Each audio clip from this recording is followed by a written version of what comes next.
নমস্কার, গল্প সাথে অস্মিতায় আপনাদের আবারও স্বাগত জানাই। নানান স্বাদের নানান লেখক লেখিকার ভালো ভালো গল্প শোনার জন্য এই চ্যানেলটি পাশে রাখবেন।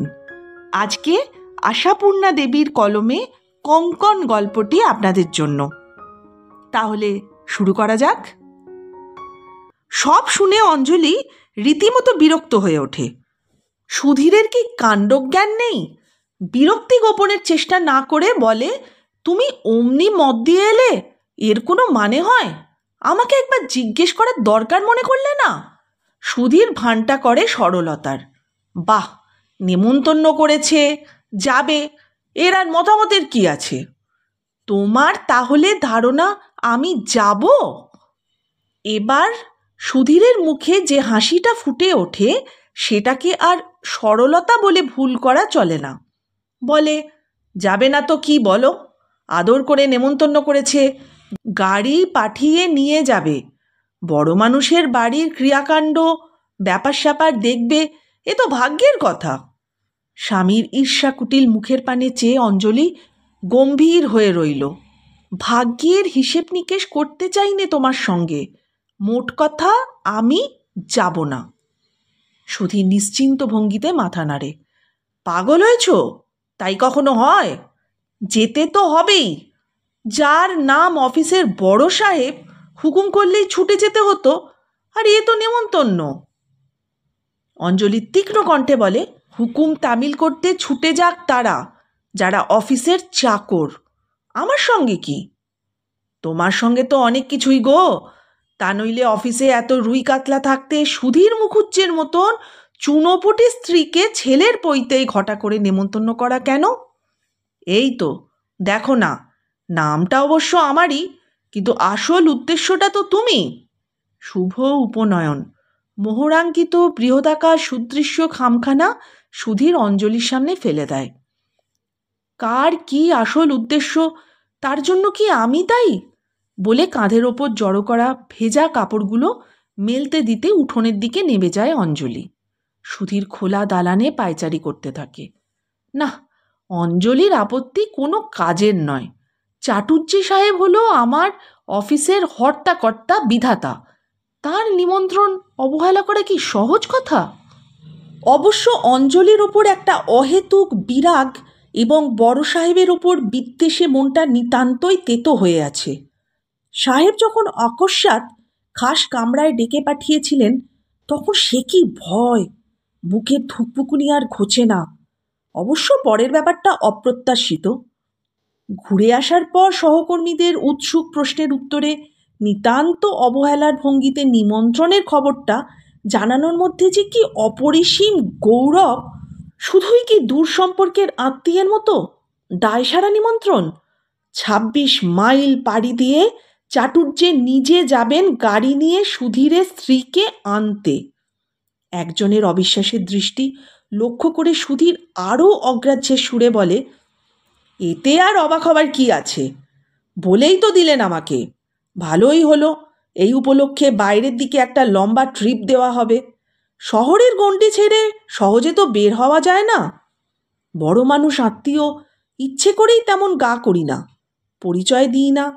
নইলে এই অফিসে এই মাইনেই পড়ে আছি জানলে এতদিন। আগে বুঝি জানতেন না উনি?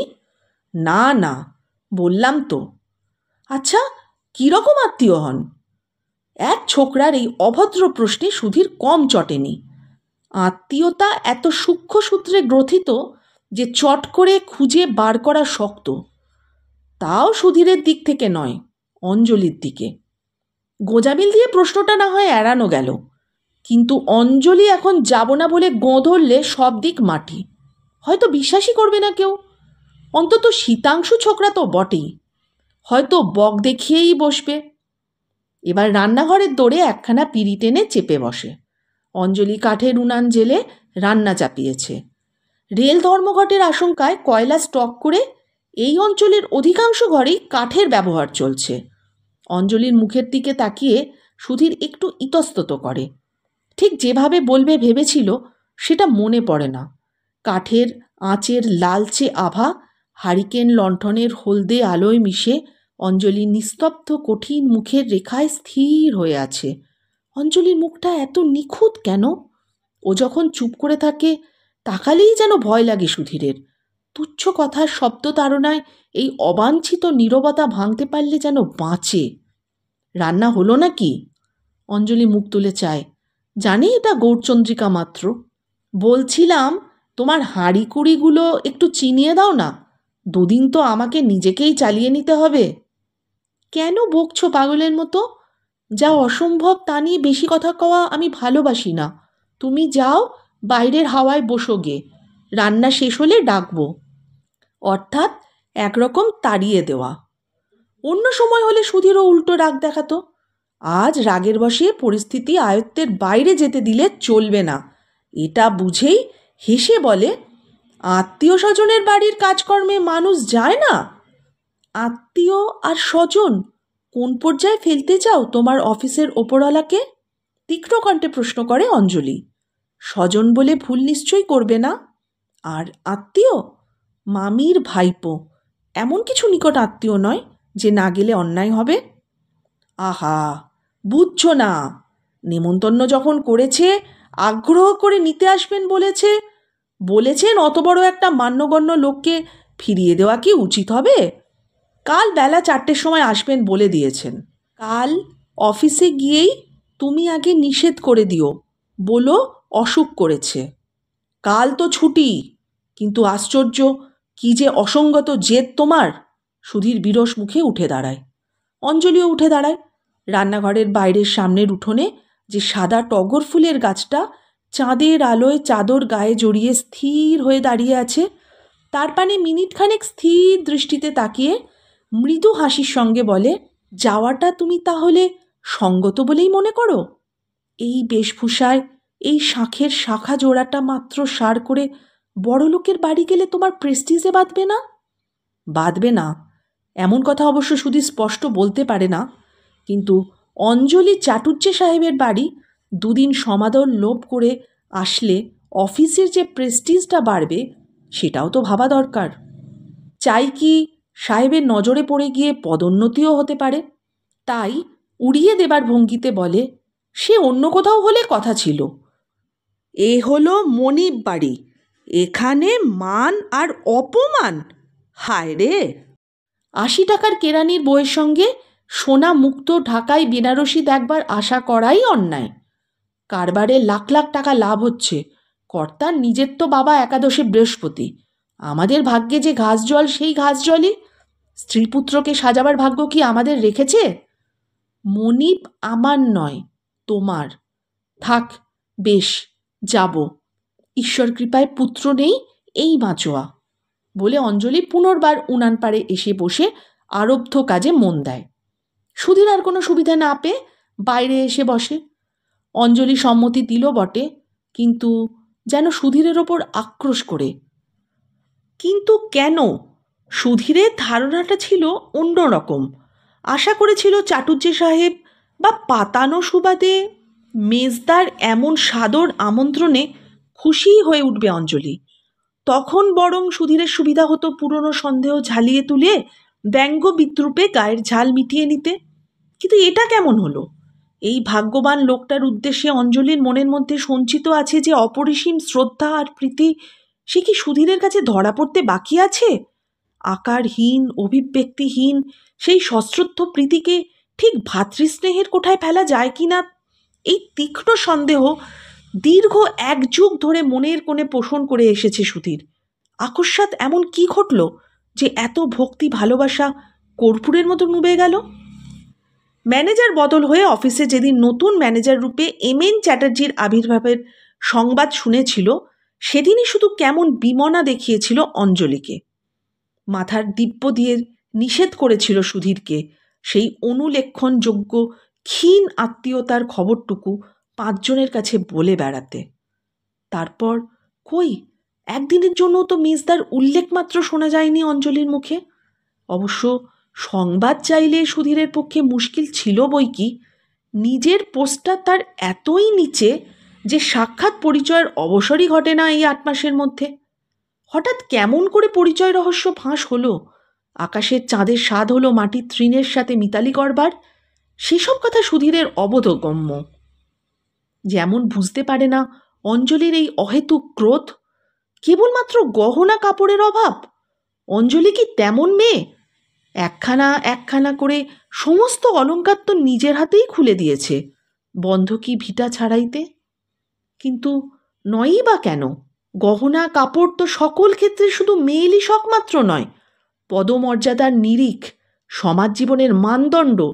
জীবনযুদ্ধে যারা প্রত্যক্ষভাবে জয়ী হয়েছে, লাভ করেছে সাধনার পুরস্কার, তাদের স্ত্রীকন্যার হয়তো বসনভূষণের বাটখারা চাপিয়ে মানদণ্ডের ভারসাম্য রাখার প্রয়োজন হয় না।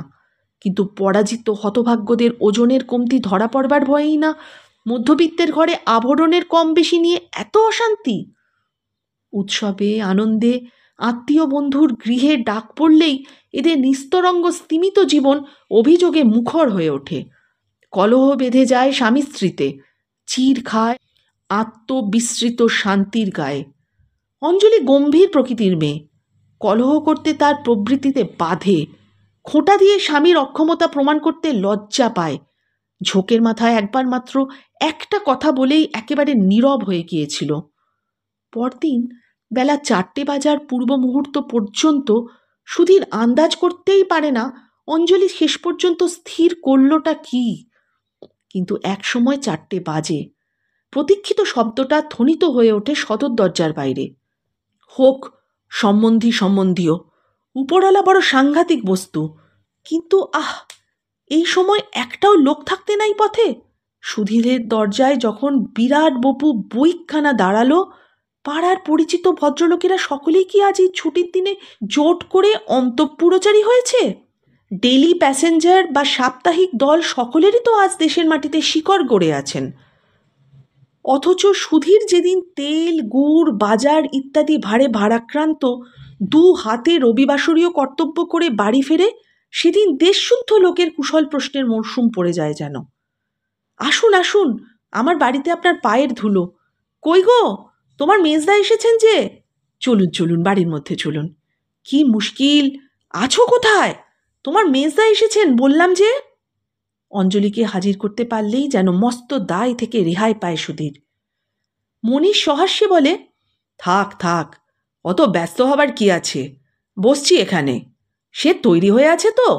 এখনই বেরোতে হবে কিন্তু। না গোছের কি যেন একটা উত্তর দিয়েই সরে পড়ে সুধীর। অঞ্জলি এসে প্রণাম করে। হ্যাঁ, প্রস্তুত হয়েই এসেছে। সাদা সিধে ফর্সা শাড়ি, ব্লাউজ পরা, নিখুঁত সুন্দর মুখে সামান্য একটু প্রসাধনের ছাপ। তেমন কিছুই নয়।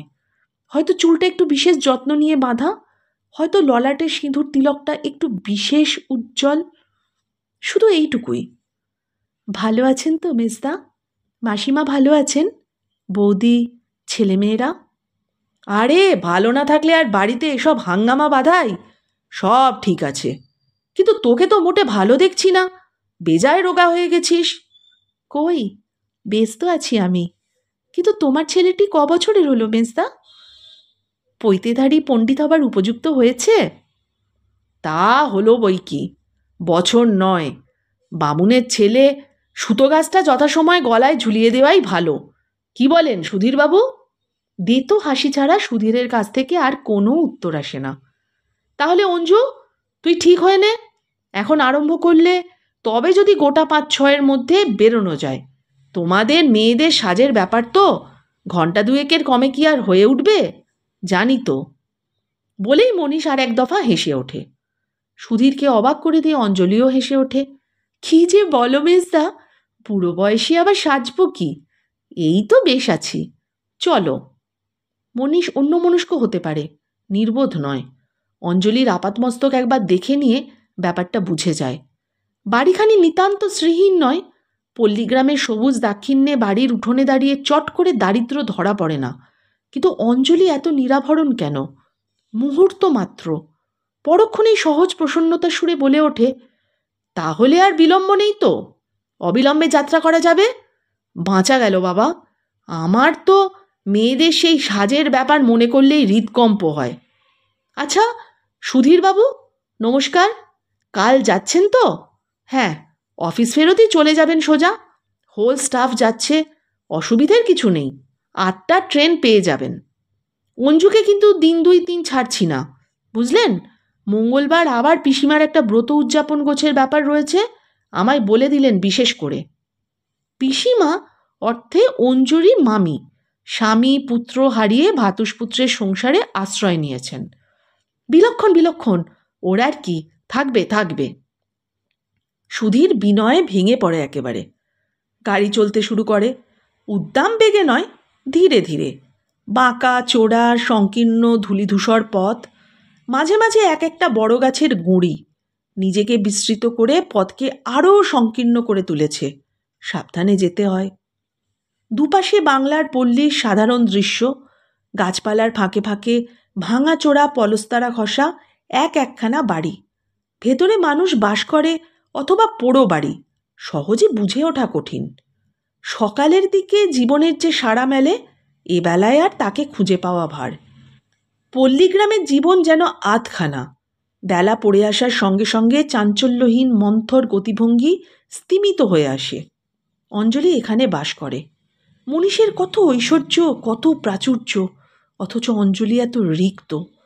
অঞ্জলিকে নিমন্ত্রণ করে মনীষ কি বড় বেশি ভুল করে ফেলল? বেচারা কি পদে পদে কুণ্ঠিত হবে না মনীষের বাড়িতে?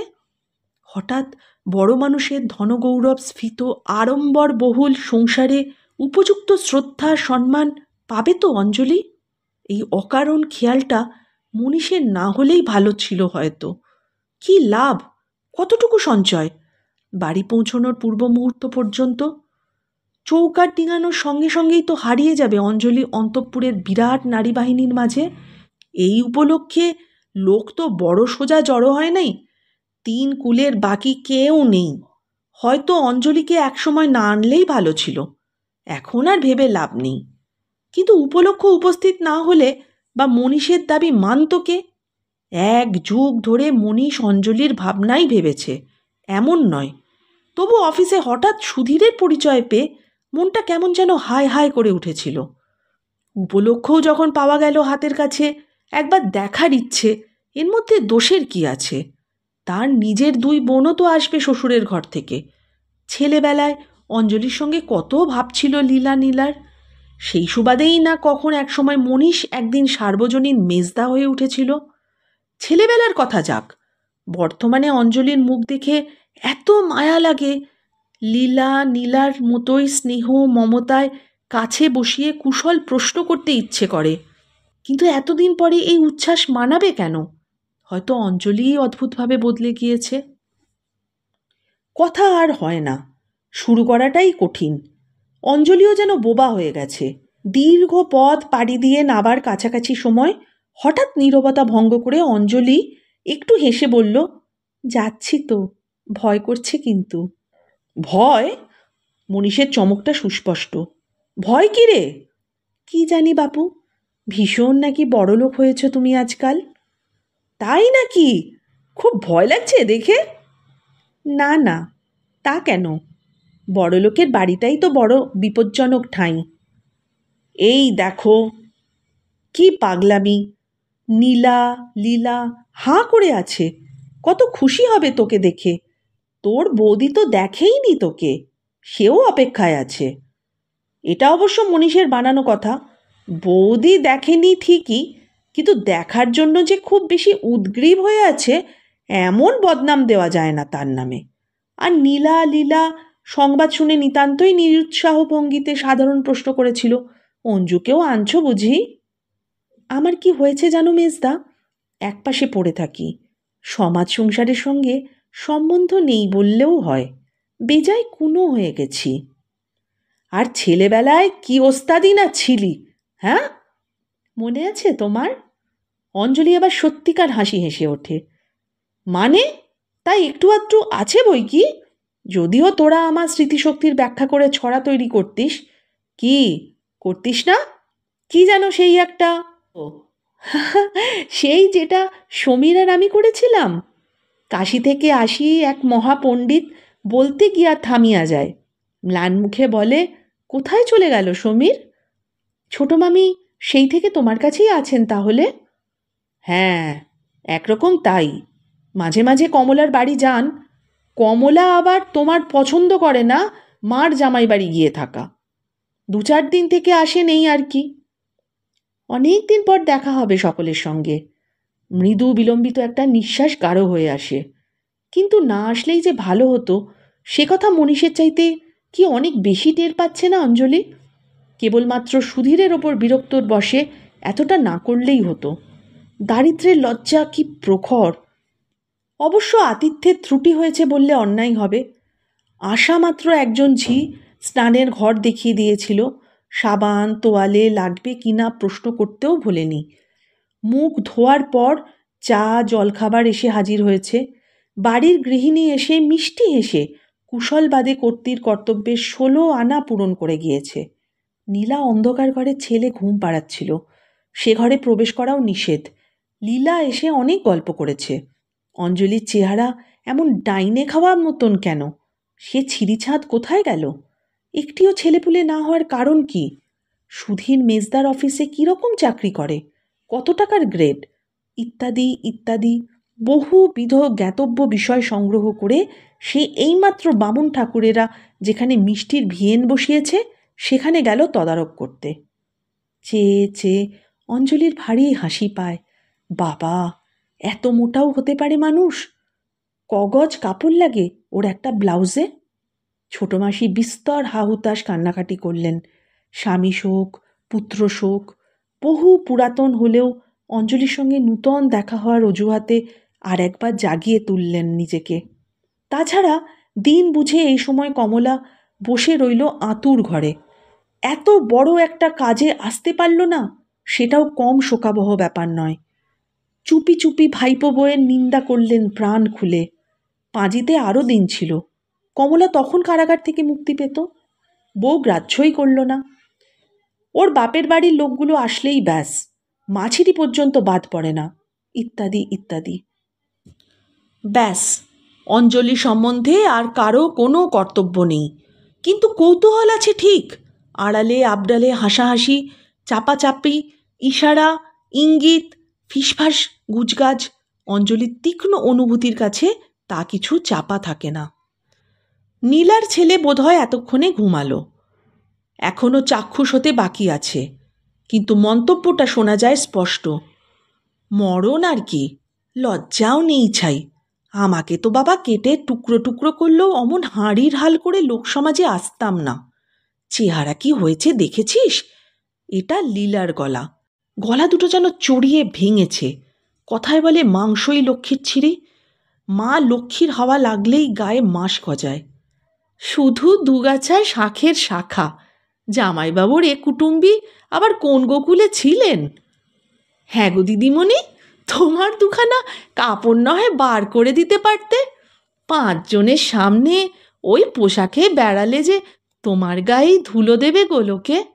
মেজ বউয়ের বাপের বাড়ির ঝি হেসে গড়িয়ে পড়ে কথার সঙ্গে সঙ্গে। আমার দায়, সাধ করে নেমন্তন্ন করতেও যায়নি, ঘটা করে আনতেও যায়নি।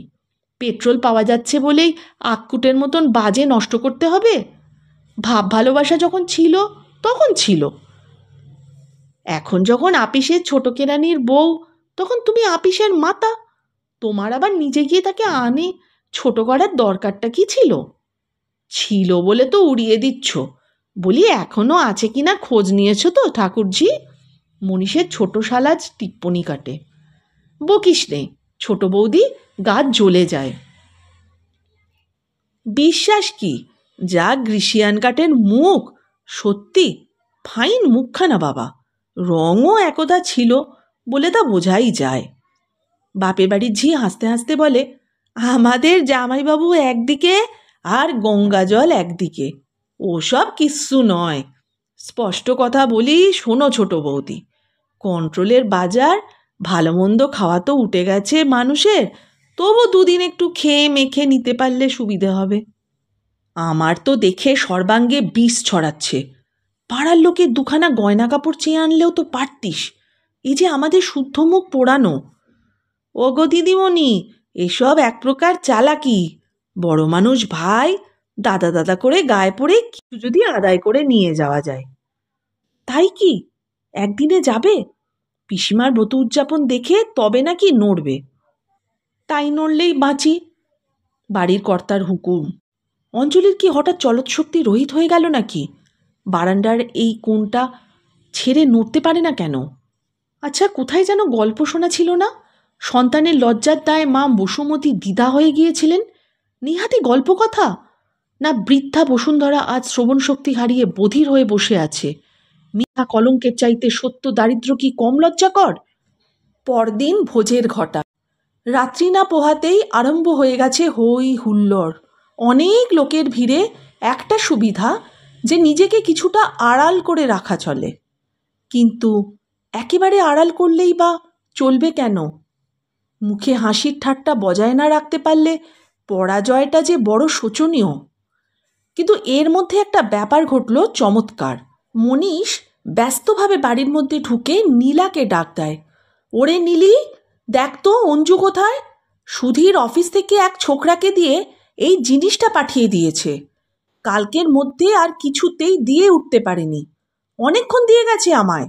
ভাগ্যিস মনে পড়ল। আমার যা মন, কোথায় ফেলেই দিতাম হয়তো। পাতলা সাদা কাগজের আবরণ খুলে জিনিসটা দেখায় মনীষ। অভিনব কারুকাজে গড়া একজোড়া কলকা কঙ্কন। ওজনে এবং গঠনের পারিপাট্যে লোভনীয় সন্দেহ নেই। অঞ্জু এসে দাঁড়াতেই মনীষ আরও ব্যস্তভাবে গহনাটা প্রায় গুঁজে দেয় তার হাতে। খুব যেন তাড়াতাড়ি এইভাবে বলে, এই নাও তোমার কর্তার কাণ্ড। বাজে একটা লোককে দিয়ে এই দামি জিনিসটা পাঠানো হয়েছে বাবুর। 1 মাস আগে নাকি গড়তে দিয়েছিল।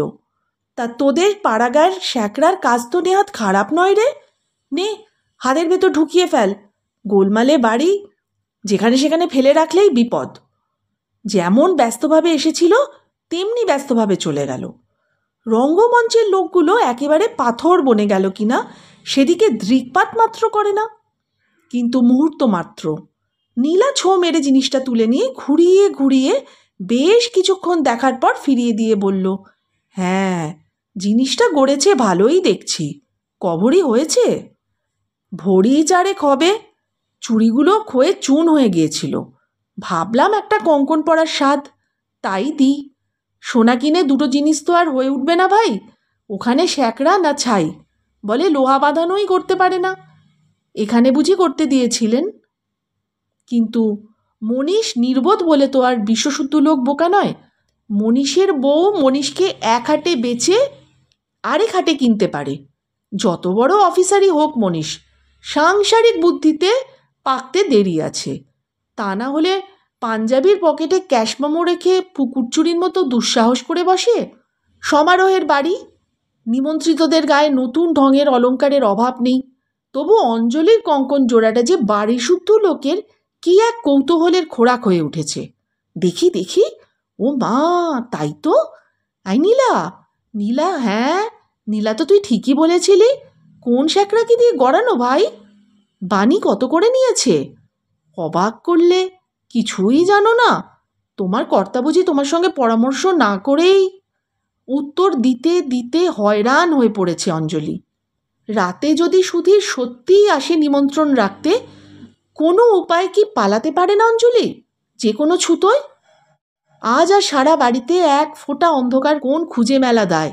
ঘুরে বেড়াতে হবে এই 1000 বাতির শক্তিসম্পন্ন 1000টা বিদ্যুৎ বাতির নিচে। ওরই মধ্যে মনীষের বউ নিজে এসে আহ্বান করে গেছে, এসো ঠাকুরজি, খাবে এসো। খিদে নেই? সে কি কথা, তা বললে শুনছি না ভাই। 26 মাইল পথ ভেঙে নেমন্তন্ন খেতে এসেছ, খাবে না বললে চলে? তোমার দাদা শুনলে কিন্তু রক্ষে রাখবেন না। বাবা, এমনিতেই তো তার ধারণা এ বাড়িতে নাকি তোমার উপযুক্ত আদর যত্ন হচ্ছে না। আমরা নাকি বড় মানুষের ভোজি। উঠে গিয়ে পাতের সামনে বসতেও হয়েছে। শয্যার ব্যবস্থা ছোট মামির ঘরে। অনেক রাতে গোলমাল মিটে গেলে শুতে এসে দেখল ছোট মামি তখনও জেগে। অঞ্জলিকে দেখে বিরক্তি ক্ষুব্ধ কণ্ঠে বলল, এসব কি শুনছি অঞ্জু? কেন ছোট মামি? শ্রান্তির ভারে শরীরের সঙ্গে কণ্ঠস্বরও ভেঙে পড়েছে যেন। মণি নাকি তোকে কঙ্কন গড়িয়ে দিয়েছে, তুই তাই পরে বড় মুখ করে বেড়াচ্ছিস। আবার বলা হচ্ছে জামাই পাঠিয়ে দিয়েছে। ছি ছি, এ কি কেলেঙ্কারি মা! অঞ্জলি ম্লান হাসির সঙ্গে বলে, কেন ছোট মামি, একজোড়া বালাও কি দিতে পারে না তোমার জামাই? পারে কিনা তুমিই জানো বাছা, পারলে আর দুগাছার শাঁখা ঠনঠনিয়ে কুটুম বাড়ি আসতে না। এও বলি বাছা, আগুন কখনো ছাইচাপা থাকে? মনির পকেটে সেই দোকানের রসিদ নাকি বেরিয়েছে। বৌমা দেখে কুরুক্ষেত্র করছে। স্বামী স্ত্রীতে এতক্ষণে কি হলো জানি না মা। এ কি বিড়ম্বনা, হ্যাঁ? তোমাকেও বলি মা, গরিব বড়লোক ভাগ্যের কথা, প্রবৃত্তি ছোট করো না। পরের জিনিসে যে লোভ করে তার অনন্ত নরক। ও কঙ্কন তুমি দাও আমার কাছে, বৌমাকে চুপি চুপি ফিরিয়ে দেব আমি। অন্ধকারে মুখ দেখা যায় না বটে, সোনার জিনিস হাতে পড়লে চিনতে ভুল হয় না। ছোট মামি হৃষ্টচিত্তে আঁচলে বাঁধতে বাঁধতে বলল, বউটিও তো সোজা নয়, বড় মানুষের মেয়ে হলে কি হয়, বড় ছোট নজর। যাত্রাটা বোধ করি এ যাত্রা নিতান্তই খারাপ ছিল অঞ্জলির। তা নয় তো এমন ঘটনাও ঘটে। গতকাল থেকে নাকি সুধীরের ভেদবমি হয়েছে। এই মুহূর্তে অঞ্জলির যাওয়া দরকার। মনীষ অফিসে গিয়েই ফিরে আসে দুঃসংবাদটা পেশ করে। ছোট মামি হাউমাউ করে ওঠেন। সধবা মানুষের হাত থেকে কঙ্কন খুলে নেওয়ার স্মৃতিটা বোধ করি মনের মধ্যে সাপের মতো ছোবল মারে। কাতরভাবে বলে, কি সর্বনেশে কথা বলছিস মনি? বাঁচবে তো? কে বলে গেল তোকে? অফিসেরই এক ছোকরা, ওদের দেশ থেকে আসে। যাক, আর দেরি করে লাভ কি? ঠিক হয়ে নে অঞ্জু, ভাবছিস কেন? ভাবনার কিছু নেই। ও গেঁয়ো লোকেদের একটু বাড়িয়ে বলা রোগ। যতটা বলেছে ততটা হয়তো নয়। চল চল, আর দেরি নয়। তুমিই যাচ্ছ তাহলে? তোমার অফিসের ক্ষতি হবে না? তীক্ষ্ণ প্রশ্ন করেন মেজ গিন্নি। আরে দূর, যার জিনিস নিয়ে এসেছি তাকে ফেরত দিয়ে আসতে পারলে বাঁচি। আবার পথ। আবার দুইটি নীরব প্রাণী। কলকাতার কাছাকাছি পর্যন্ত উদ্দাম বেগে ছুটে গাড়ির গতি ক্রমশ কমে আসে। বাঁকা চোরা সংকীর্ণ পল্লীপথ ধীরে ধীরে সাবধানে যেতে হয়। একসময় নীরবতা ভঙ্গ করে মনীষ। গাড়িটা প্রায় থামিয়ে আসতে বলে, তোর কাছে আমার ক্ষমা চাওয়া উচিত অঞ্জু। থাক, আর ক্ষমা চাইতে হবে না মেজদা, আমি জানি। কি জানো তুমি? সন্দিগ্ধ প্রশ্ন করে মনীষ। অসুখ টসুখ কারোর কিছু করেনি। হ্যাঁ, তুই তুই জানিস? কি করে জানলি? এমনিই জানতে পেরেছি। মৃদু হাসে অঞ্জলি। তাহলে তো আর তোমার কাছে কিছুই লুকোবার নেই দেখছি। তা নেই বলে আরেকবার সহজভাবে হেসে ওঠে অঞ্জলি। কিছুক্ষণ নীরবতা। আবার একবার মনীষ একটু ইতস্তত করে গাঢ় স্বরে বলে, আমি তোকে অপমান করতে ডেকে নিয়ে যাইনি অঞ্জু, বিশ্বাস কর। তুমি কি খেপে গেলে মেজদা? হয়তো আমি সবটা জানি না, হয়তো আরও অনেক বেশি লাঞ্ছিত হয়ে ফিরে এসেছিস। তবু এও জানি ভাই, দুঃখ আমিও কম পাইনি। এ সম্বোধনটা নূতন। অঞ্জলি ব্যাকুলভাবে বলে, আমি তাও জানি মেজদা। তবে আমার আরেকটা অনুরোধ রাখবি বোন? রাখবি? রাখবো বই কি মেজদা। কি বলো? পাতলা সাদা কাগজে মোড়া একটি বস্তু পকেট থেকে বার করে মনীষ। উজ্জ্বল চাকচিক্যময় একজোড়া কঙ্কন। অঞ্জলি অবাক হয়ে কিছুক্ষণ তাকিয়ে থাকে। প্যাটার্নটা অন্য, ভুল করবার কিছু নেই কিন্তু। কি অদ্ভুত ছেলে মানুষই মনীষের। সহসা মনীষকে আশ্চর্য করে দিয়ে খিলখিল করে হেসে ওঠে অঞ্জলি। তোমার কি কঙ্কনের গাছ আছে মেজদা?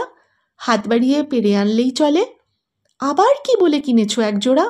লজ্জা সরমও নেই বাপু তোমার? লজ্জা নেই কি করে বলি বল? আমার দেওয়া জিনিস ওরা তোর হাত থেকে কেড়ে নিয়েছে। এ লজ্জা আমার মরে গেলেও যাবে না। তুমি একটা আস্ত পাগল মেজদা। আজকালকার দিনে টপ করে অতগুলো টাকা নষ্ট করা কোন বউ সহ্য করে শুনি? থাক, তোমার ওকালতি করতে হবে না আর। শুধু ফিরিয়ে দিতে চেয়েও না দয়া করে। এ আমার নিজস্ব টাকা, সংসারের প্রাপ্য পাওনা নয়। আঙুলে একটা আংটি, কি কাজেই না লাগে? হঠাৎ খুলে পড়ে হারিয়ে যেতেও তো পারে। ধর তাই গিয়েছে, জীবনে কত কী তো হারায়। অঞ্জলি থমকে তাকিয়ে দেখে, কি সর্বনাশ! অত্যুজ্জ্বল যে হীরের আংটিটা মনীষের সুপুষ্ট আঙুলের শোভাবর্ধন করছিল সে স্থানটা ফাঁকা। কিন্তু এও তো একরকম বোকামি। এটাই কি ধরা পড়বে না? কি অবোধ! ছি ছি, এ কি অন্যায় মেজদা। না না, কেন ভাই এরকম পাগলামি করছো মেজদা? তবে থাক, নিও না। বুঝলাম, ক্ষমা করতে পারোনি তুমি আমায়। এই এক বিপদ, তর্কের উত্তর আছে, নীরব অভিমানের উত্তর কি? মেজদা, তুমি রাগ করলে? রাগ রাগ করবার কি রাইট আছে আমার শুনি? কি মুশকিল! কই দাও বাপু, পড়ছি। এই দেখো, হলো তো? হলো। অনেক দুঃখের মধ্যে একটু সান্ত্বনা রইল আমার। প্রার্থনা করি এই জিনিস তোমার হাতে অক্ষয় হোক বোন। দরজার সামনে নামিয়ে দিয়ে মনীষ তাড়াতাড়ি গাড়িতে উঠে স্টার্ট দেয়। হয়তো অনেক দূর পর্যন্ত দেখা যেত, যদি না ধূলি ধূসর মিঠো পথ গাড়ির পেছনে ধুলো ঝড় রচনা করে দৃষ্টির আড়াল করে দিত। মিছিমিছি পথের ধারে দাঁড়িয়ে আছে কেন অঞ্জলি? ঊর্ধ্বোৎক্ষিপ্ত শেষ ধূলিকণাটিও তো অবশেষে ফিরে আসছে মাটিতে। পূর্ব পরিবেশের মধ্যে ঝড়ের চিহ্নও তো আর নেই। সদর দরজায় তালা লাগিয়ে অফিসে গিয়েছে সুধীর। অঞ্জলির তো আসার কথা নয়। হয়তো প্রতিবেশিনী সরোজ ঠাকুরঝির বাড়িতে খোঁজ করলে চাবির সন্ধান মিলবে। ঘণ্টাখানেক সময় তার বাড়িতে বসে থাকাও চলে। তবু কি এইরকম বোকার মতো দাঁড়িয়ে থাকবে অঞ্জলি? কতকাল থাকবে? না, অঞ্জলি বোকা নয়। ধাতস্থ হতে বেশি দেরি হয় না তার।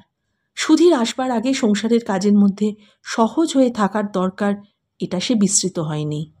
নিমন্ত্রণের ব্যাপার যখন মিটেই গেল, তখন অঞ্জলি চলে আসবে না তো কি করবে? মিছিমিছি কেন আর পরের বাড়ি বসে থাকা? বেচারা সুধীরকে যেখানে হাত পুড়িয়ে রেঁধে খেতে হচ্ছে। সরোজুর বাড়ি যেতে যেতে হঠাৎ থেমে পড়া ছাড়া আর উপায় থাকে না। কি আশ্চর্য! অঞ্জলি কি ভুলে গেছিল নাকি? মিনিটখানেক নতুন অলঙ্কার শ্রীমণ্ডিত হাত দুখানির পানে অভিভূতের মতন চেয়ে থাকে। কঠিন ধাতু, তবু যেন বন্ধুর স্নেহে জড়িয়ে ধরে আছে কোমল প্রকোষ্ঠ দুখানি। হ্যাঁ, প্রেম নয়, করুণা নয়, স্নেহ মাত্র। কিন্তু পৃথিবীটা তো এত বোকার জায়গা নয় যে স্নেহকে স্নেহ বলেই নিশ্চিন্ত থাকবে। গ্রীষ্মের দুপুরটা কি নির্জন, পুকুরের জলটা কি নিস্তরঙ্গ। টুপ করে সামান্য এতটুকু যে শব্দ, সে সারা কারো কানে যাবার আশঙ্কা নেই। কতটুকু সেই শব্দ? সামান্য একটা ঢিল, ছোট্ট একটা গাছের ফল হামেশাই তো পুকুরের জলে পড়ে তলিয়ে যায়। কে খোঁজ পায়? কতক্ষণ আলোড়ন থাকে? আশাপূর্ণা দেবীর কলমে কঙ্কন ছোট্ট গল্পটি এখানেই শেষ হলো। গরিব লোক বড় লোকের এই যে মানদণ্ডটা, বিভেদটা চিরকাল, সেই পুরাতন যুগ থেকে এখনকার যুগ পর্যন্ত। যাদের পয়সা কম আছে, যারা সাজগোজ করতে পারে না, জিনিসপত্র কিনতে পারে না, তারা বড়লোক আত্মীয়র বাড়িতে কোনো অনুষ্ঠানে যেতে চিরকালই লজ্জিত বোধ করে। কিন্তু কেন? এই কেনর উত্তর যদি আপনার কাছে থাকে অবশ্যই জানিয়ে যাবেন। আর সবাই খুব খুব ভালো থাকবেন। নমস্কার।